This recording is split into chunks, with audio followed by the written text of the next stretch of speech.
My name is Chen, and I'm an assistant professor of economics at CKGSB. My research interests are economic history and political economy, and I focus on how institutions evolved in historical China over time. Institutions are often designed as solutions to an existing problem.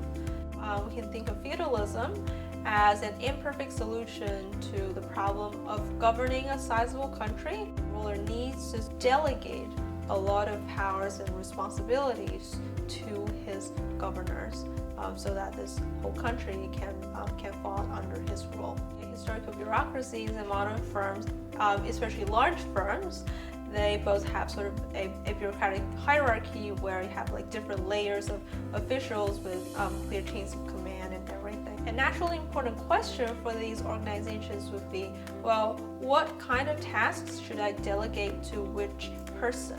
And so who should be responsible for decision making and who should be responsible for execution and over what kind of tasks? In terms of the delegation of decision making, we can think of two approaches that a particular organization can adopt.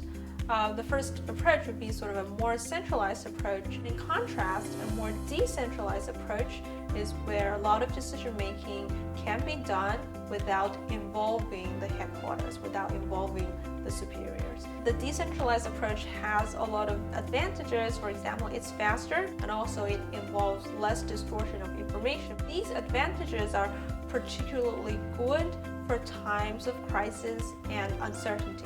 Times like this, it's probably optimal to delegate more decision making to workers or managers who are closer to that source of uncertainty. However, we can also see a lot of disadvantages. If you have decisions that involve a lot of conflict of interest, people at the headquarters can try to make the best decision that's for the organization. A second disadvantage associated with the decentralized approach is that delegating too much decision power to local people, and the emperor delegated a lot of the troop dispatching power. Regional governors helped repress the rebellions pretty quickly and successfully.